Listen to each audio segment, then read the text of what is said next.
नमस्कार, मैं हूं आपके साथ अभिषेक कुंडी। पाकिस्तान में बलूचिस्तान के साथ छिड़ी आंतरिक लड़ाई अब इस स्तर तक पहुंच चुकी है कि चीन वहां से भागने लगा है। वो चीन जो लगभग $18.5 ट्रिलियन की अर्थव्यवस्था है, दुनिया में दूसरे नंबर पर जिसकी सेना सबसे बड़ी है, वो चीन अब बलूचिस्तान से अपने कर्मचारियों को निकालने लगा है। दरअसल आपको याद होगा कि 30 जनवरी को मैंने आपको बताया था कि किस तरीके से BLA के लगभग 41 लोगों को, मतलब बलूचिस्तान में 41 लोगों को पाकिस्तान की तरफ से मारा गया था। उनके ऊपर आरोप लगाया गया था कि ये BLA के आतंकवादी हैं, क्योंकि BLA को आतंकवादी संगठन पाकिस्तान ने घोषित किया हुआ है। 41 लोगों को एक साथ मारा गया था, जिसके जवाब में BLA बलूचिस्तान लिबरेशन आर्मी मैदान में उतरी थी।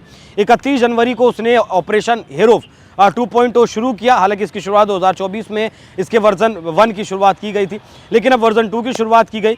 उसके जो शीर्ष अधिकारी हैं BLA के या कमांडर हैं, वो इस बार सड़क पर उतरे। महिला फिदाइन सड़क पर उतरी, महिला विंग भी सड़क पर उतरी और पाकिस्तान में 40 घंटे तक BLA ने जो तबाही मचाई, उसके बाद पाकिस्तान की सेना, पाकिस्तान की सरकार, चीन की सेना और चीन की सरकार चारों के चारों खौफ में है, क्योंकि क्वेटा से लेकर ग्वादर तक कई सारे प्रोजेक्ट चीन के CPEC के तहत चल रहे हैं। और जो अब तांडव BLA ने मचाया था पाकिस्तान में, उसमें सेंट्रल जेल हो, पाकिस्तान के बैंक हो, मिलिट्री ठिकाने हो, पुलिस चौकियां हो, या फिर जितने भी सरकारी संस्थान हैं, वो कहीं ना कहीं BLA के कब्जे में आ गए थे। एक साथ BLA ने 12 शहरों पर कब्जा कर लिया था। वो राजधानी बलूचिस्तान की क्वेटा रहा हो या फिर ग्वादर रहा हो, जहाँ ग्वादर पोर्ट पर चीन काम कर रहा है। तो 12 शहरों पर एक साथ काम करना तो ये दिखाता है कि BLA के पास ताकत है और बहुत ज़्यादा ताकत है।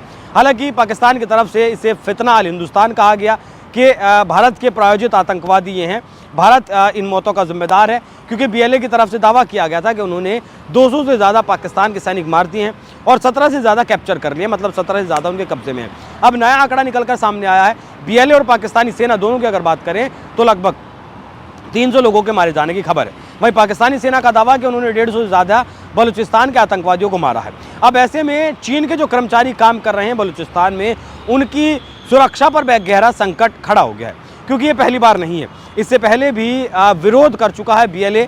इससे पहले भी बलूचिस्तान के लोग विरोध कर चुके हैं कि जो चीन का CPEC प्रोजेक्ट है, वो जो मुख्य तौर पर बलूचिस्तान में ही आता है, क्योंकि बलूचिस्तान सबसे बड़ा प्रांत पाकिस्तान का है। ग्वादर पोर्ट यहीं है। ग्वादर पोर्ट अगर चीन को नहीं मिलेगा, इस प्रोजेक्ट का हिस्सा नहीं बनेगा, तो फिर उस पूरे प्रोजेक्ट का कोई मायना नहीं है, कोई मतलब नहीं है।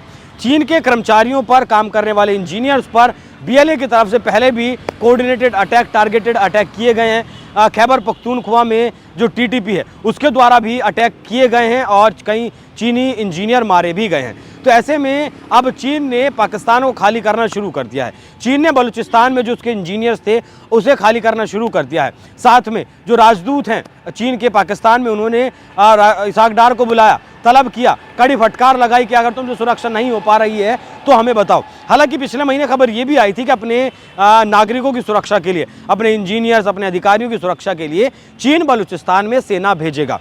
और फटकार ये भी आसिम मुनीर और शहबाज शरीफ को बाकायदा बुलाकर चीन में लगाई थी कि CPEC प्रोजेक्ट पूरा क्यों नहीं हो पा रहा है, इसे तो पूरा हो जाना चाहिए तब तक, लेकिन इसका अब तक 50% काम भी पूरा नहीं हुआ है।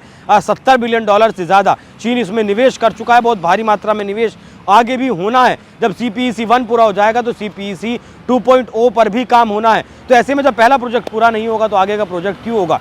आपकी जगह फंड देना भी पाकिस्तान को कहीं ना कहीं बंद कर दिया गया है कि पहले इसे पूरा करो, उसके बाद ये होगा। और पाकिस्तानी सेना BLA के विद्रोहियों की आवाज़ दबाने के लिए, उन्हें दबाने के लिए एक साथ 41 लोगों को मारती है, जिन्हें BLA का बताया जाता है, भारत से समर्थित बताया जाता है। और इसी बात से बस BLA के जो लड़ाके हैं वो भड़क जाते हैं। अब चीन ने तो खाली करना शुरू कर दिया है पाकिस्तान।